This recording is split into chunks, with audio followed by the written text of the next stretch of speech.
हम लोग ये देखना चाह रहे हैं कि जनसुराज क्या सनातनी नहीं है? वो शिक्षा की बात नहीं करता है क्या? रोजगार की बात नहीं करता है क्या? मंदिर मस्जिद की बात नहीं करता है क्या? जनसुराजी जो बात करता है वो रोजगार की बात करता है, शिक्षा की बात करता है। मंदिर मस्जिद की बात इसलिए वो स्पष्ट रूप से नहीं करता है कि शिक्षा बढ़ेगी, रोजगार बढ़ेगा तो ऑटोमेटिक मंदिर मस्जिद बन ही जाएगा। रही बात की कुछ सीतामढ़ी या बीजेपी के कुछ चुटपुटिया नेतागण हैं, वो लोग स्पष्ट रूप से कहते हैं कि पीके सनातनी नहीं है या पीके ने क्या। स्पष्ट रूप से हम लोगों से ये कह रहे हैं कि ये ढोंग में ना पड़े, ये सिर्फ अंध भक्तों के लिए दिखावा है। अगर सनातनी की बात रहती तो क्या हमारे आदरणीय प्रधानमंत्री जी जो हैं वो बीजेपी से ही हैं और बीजेपी का यहाँ डबल इंजन का सरकार भी है। तो रही बात की सनातनी कहने की बात आती है, ये रोजगार पे जो मंदिर का जो आज शिलान्यास हो रहा है या भूमि पूजन हो रहा है, ये 2-2.5 साल पहले इस स्ट्रक्चर बन गया था। तो उस समय क्यों नहीं हुआ कि आज चुनाव आया तो इतना बड़ा माहौल बना के ये लोग तो अब मंदिर मस्जिद को भी नहीं छोड़ रहे हैं वोट के नाम पे। तो हम इसमें क्या टिप्पणियां कर सकते हैं?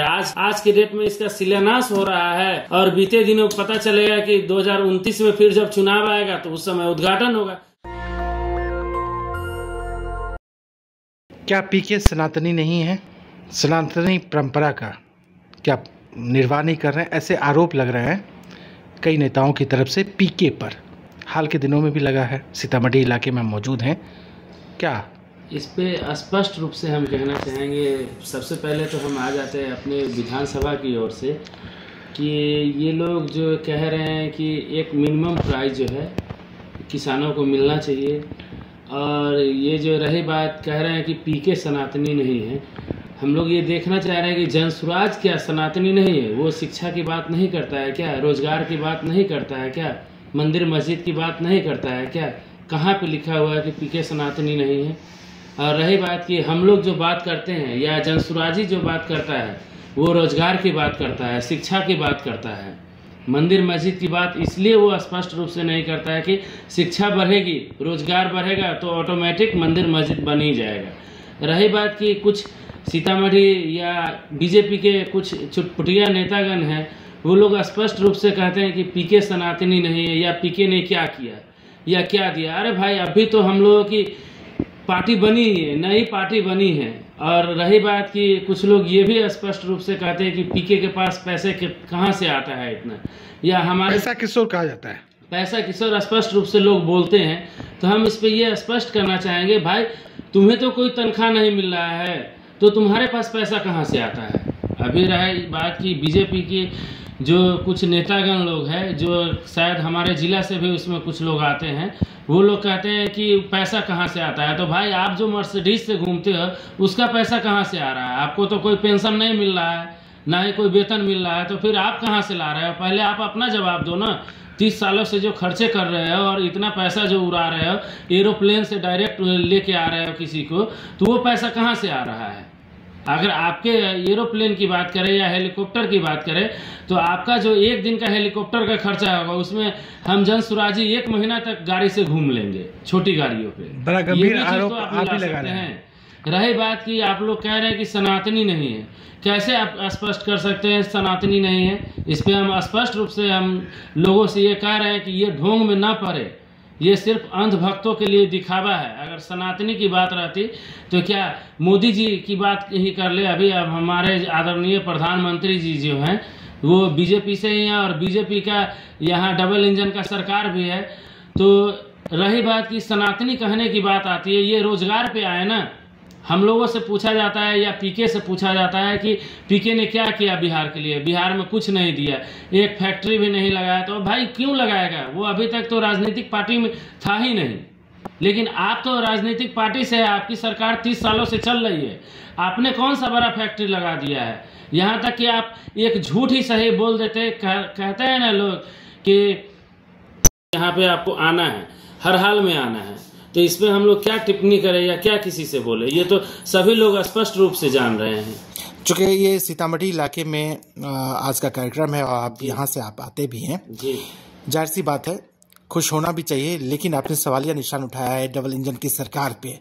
तो क्या एक तरीके से ये भी लोगों को लुभाने के लिए इस तरीके का प्रोग्राम आयोजित है? ये इस पे स्पष्ट रूप से कहना चाहेंगे कि ये जो मंदिर का जो आज शिलान्यास हो रहा है या भूमि पूजन हो रहा है, ये तो दो ढाई साल पहले इसका स्ट्रक्चर बन गया था। तो उस समय क्यों नहीं हुआ कि आज चुनाव आया तो इतना बड़ा माहौल बना के ये लोग तो अब मंदिर मस्जिद को भी नहीं छोड़ रहे हैं वोट के नाम पे।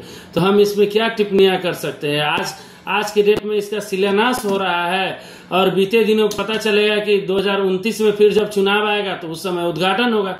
यही इन लोगों का सिंपैथी है, जिसमें कि आज देख रहे हैं कि बिहार के जितने भी परिवहन के बस हैं उन सारे पूरे बिहार के बस को यहाँ पे लाया गया हुआ है, जिसके एवज में हम लोग देखें तो करोड़ों नहीं अरबों रुपये का खर्चा सिर्फ गाड़ियों पे है, जिसका कोई मूल भाव नहीं है और कोई इसका मतलब नहीं है, कोई स्ट्रेटजी नहीं है। तो इस पे कह क्या सकते हैं? सभी लोग ये स्पष्ट रूप से जान रहे हैं, बस ये लोगों को लुभाने के लिए। अगर इस पे कहें, आप बड़ा बयान दे रहे हैं जनसुराज के आप नेता, हम बता भी रहे हैं, स्पष्ट कर रहे हैं, थोड़ा सा रुक जाएंगे इस पे।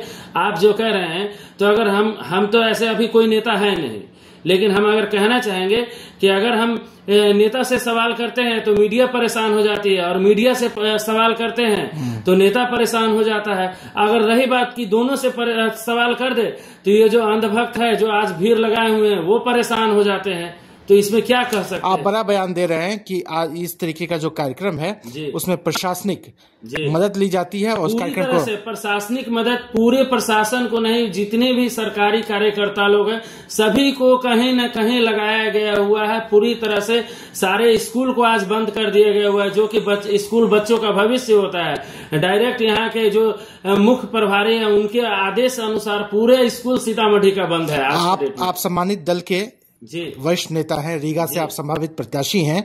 क्या ये जो आप बता रहे हैं तो आपके पास क्या इसके एविडेंस भी हैं? क्या आपके पास? बिल्कुल है, एविडेंस भी है और स्पष्ट ये हमारे भी मोबाइल पे मैसेज आया हुआ है कि जिला पदाधिकारी के आदेशानुसार आज स्कूल बंद रहेगी, आपके बच्चे घर पे ही रहेंगे। ये तो स्पष्ट मैसेज भी आया हुआ है, कहेंगे तो हम खोल के आपको तो जनसुराज के नेता के तौर पर जनता को, सीतामढ़ी के आवाम को क्या कहना चाहते हैं आप आज के कार्यक्रम के जरिए? और आज का जो कार्यक्रम हुआ, क्या जनता ठगा हुआ महसूस कर रही है? जनता तो ये पिछले बार यहाँ अयोध्या में भी राम मंदिर बनने की बात आई तो वहाँ भी लोग, अब किसी भी छलावे में लोग नहीं आएगा। जनता, आम जनता अब जाग चुकी है और हम लोग स्पष्ट रूप से कह रहे हैं, लोगों को सजेशन भी दे रहे हैं कि आप लोग अपने बच्चे का भविष्य देखिए। मंदिर मस्जिद तो आज न कल बनना ही है और वो तय है कि हाँ यहाँ पे मंदिर बनना है तो बनेगा। 2.5 साल पहले इसका स्ट्रक्चर बना और आज जब चुनाव की बारी आई है तो आज इसका शिलान्यास हो रहा है, भूमि पूजन हो रहा है, जिसमें कि अरबों रुपये खर्चा सिर्फ भूमि पूजन के नाम पे हो रहा है कि जिसका कि एक ईंट भी नहीं लगेगा, इसमें कोई स्ट्रक्चर में उसका गिनती नहीं होगा। और फिर वही बात रहेगी 29 में जब चुनाव आएगा तो फिर उसका उद्घाटन किया जाएगा। अयोध्या में जो चीजें हुई उसके बाद चुनाव आए, बीजेपी को शिकस्त खाना पड़ा। बिल्कुल। सीतामढ़ी में जो चीजें हो रही हैं, 8 विधानसभा हैं, क्या लगता है यहाँ भी नतीजे कुछ उसी तरीके के आएंगे? एकदम, वहाँ तो थोड़ा बहुत कम भी हो गया, लेकिन इस बार हम लोग कह रहे हैं और स्पष्ट रूप से जनता जाग चुकी है और इस बार जनसुराज की सरकार नहीं, जनता की सरकार बनेगी और पूरे के पूरे 8 विधानसभा यहाँ का जो सीतामढ़ी का है वो जनसुराज के खेमे में जाएगा और जनता के खेमे में जाएगा। इसमें एकदम सटीक और सही तरीके से हम स्पष्ट कर रहे हैं कि हम लोग भी कह रहे हैं कि इस बार आप अपने बच्चों के भविष्य के लिए वोट कीजिए और आप अपने बच्चों का चेहरा देखकर वोट कीजिए। अगर हम आपको सही नहीं लग रहे हैं तो वहाँ पे एक और ऑप्शन रहता है नोटा का, आप उसे दबा सकते हैं कि नहीं हमें कोई प्रत्याशी अच्छा नहीं लगा। इस वक्त आप देश के सबसे बड़े चैनल पे मौजूद हैं। हाल के दिनों में रीगा को लेकर बहुत तरह की बयानबाजी भी हुई है अब बखूबी आप जानते भी होंगे। बिल्कुल। इत्तेफाक रखते हैं क्या उसमें? इत्तेफाक की बात आप कह रहे हैं तो क्या कहें, चीनी मिल कहने के लिए पिछली बार चुनाव था तो जो अभी वर्तमान में जो हमारे प्रधानमंत्री आदरणीय प्रशांत किशोर जी हैं या गृह मंत्री अमित शाह जी हैं, उन लोगों ने किसी तरीके से चीनी मिल को चालू करवा दिया, लेकिन आज तक उसके मजदूरों का पैसा भुगतान नहीं हुआ है। जो भी किसान उसमें अपना ये गन्ना दिए हुए उनका ना कोई डाटा है और ना ही किसी को पैसा मिला है। थोड़ा बहुत डाटा भी निकल के आया हुआ है तो वो अभी जांच पड़ताल में ही लगा हुआ है। पता नहीं 2029 तक खैर जांच ही होगा या क्या होगा, ऊपर वाला मालिक है, ऊपर वाला जाने। इसमें संभावित प्रत्याशी के तौर पर जनसुराज से एक नाम सामने आता है, धीरज जायसवाल। जी। क्यों पार्टी आपके नाम पर दाव लगाए? क्यों तैयारी आपकी मुकम्मल है और क्यों बीजेपी के पाले से ये सीट खींचकर जनसुराज में आप लेके जाएंगे? क्यों आप पे भरोसा जताया जाए? अब इस पे तो ज़्यादा कुछ हम नहीं कहना चाहेंगे, लेकिन स्पष्ट रूप से कहना चाहेंगे कि जनता हमारे साथ है। आप अगर ऐसा हो तो संभवतः आप एक दो जगह ट्राई भी कर सकते हैं या पब्लिक ओपिनियन में भी स्पष्ट आप ले सकते हैं। इस बार स्पष्ट रूप से जनता भी कह रही है कि नहीं, धीरज जायसवाल को ही लाना है। और रह गई बात हमारे कार्यकाल के कामों की, तो अभी तक ना ही हम कोई नेता थे और ना ही रहे हैं, फिर भी हमारा काम बहुत सराहनीय रहा है और बहुत कुछ हम किए हुए हैं अपने विधानसभा क्षेत्र में, लेकिन अभी तक का हम दिखा नहीं रहे थे। तो लोगों को यह स्पष्ट नहीं हो पा रहा था कि हाँ, ये वही धीरज जायसवाल है जो पहले जो काम करवाता था। लगभग हमको लगता है 100 से ऊपर मैच हम खिलवा चुके हैं, लेकिन एक में भी हम पोस्टर पे नहीं आए थे। धीरज जी, निश्चित तौर पे आपके नाम की चर्चाएं हो रही हैं और पटना के स्तर पे भी रीगा विधानसभा से जनसुराज के संभावित प्रत्याशी के तौर पर धीरज जायसवाल है। जब रीगा की चर्चा होती है तो चीनी मिल की चर्चा होती है। चीनी मिल को लेकर आपका विजन क्या है, आपकी प्लानिंग क्या है? लाखों लोग आपको देख रहे हैं और आप ये बताइए, आप भविष्य के विधायक हैं, तो चीनी मिल को लेकर आपका कॉन्सेप्ट क्या होगा, आपकी अवधारणा क्या होगी, आपका ब्लूप्रिंट क्या होगा और आपका विजन क्या होगा?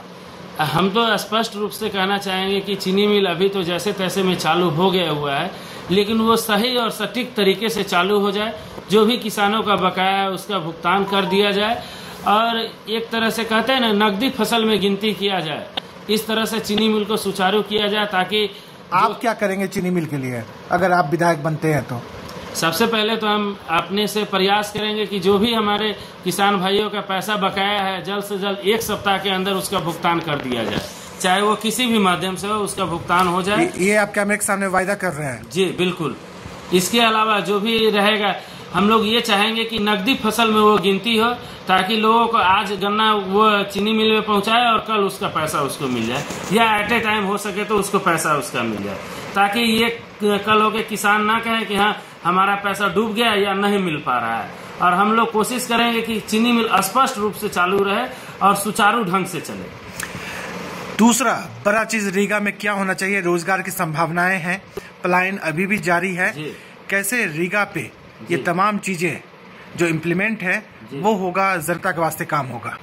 अब इस पे तो हम लोग अभी अपना जो ब्लूप्रिंट बनाए हुए हैं, जिसमें कि हमारे आदरणीय प्रशांत किशोर जी भी बहुत सारी बातें कहे हुए हैं, लेकिन हमारा अपना जो विजन है उसमें एक स्पष्ट रूप से हम लोग तैयार किए हुए हैं कि सबसे पहले तो हम लोग चाह रहे हैं कि अपने विधानसभा में कम से कम 2-2, 3-3 क्रिकेट और फुटबॉल का खेल, बड़ा सा खेल मैदान बन जाए, ताकि जो भी युवा लोग हैं उनको कुछ कहीं ना कहीं नौकरी उपलब्ध हो जाए। उसके बाद रहे, हम लोग कोशिश करेंगे स्वरोजगार को आगे बढ़ाना चाहेंगे और कुटीर उद्योग जो कि जितना ज़्यादा से ज़्यादा हो हम लोग लगाने का प्रयास करेंगे, जिसमें कि स्वरोजगार में होगा कि कहीं से किसी को कुछ सोचने की ज़रूरत नहीं होगी। हम लोग वादा भी कर रहे हैं कि 4% के ब्याज पे बैंक से लोन उपलब्ध कराएंगे। जो हमारे यहाँ का पैसा अभी तक गुजरात जाया करता था, वो गुजरात न जाके यहीं बिहार में ही रह जाए और हमारे जिले का पैसा हमारे जिले में ही रह जाए, ताकि हम लोग कोशिश करेंगे 1 लाख रुपए से 10 लाख रुपए तक अगर कुटीर उद्योग के लिए लोगों को लोन उपलब्ध करा देते हैं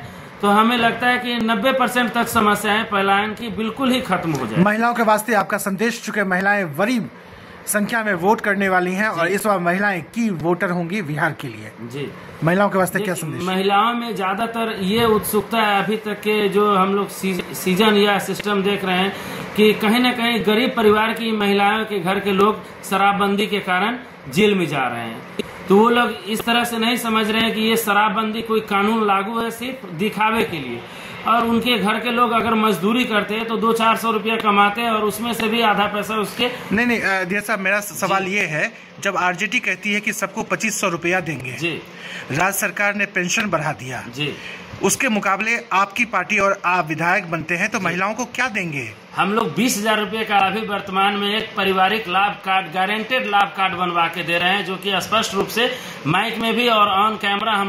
नेशनल दस्तक की आपसे गुजारिश है कि अगर इसको बचाना चाहते हैं तो नेशनल दस्तक को सब्सक्राइब करने के लिए रेड कलर के सब्सक्राइब बटन को दबाएं, फिर बेल आइकन की घंटी दबाएं। नेशनल दस्तक को बचाने के लिए बहुत जरूरी है कि हर खबर को शेयर करें, लाइक करें, कमेंट जरूर करें।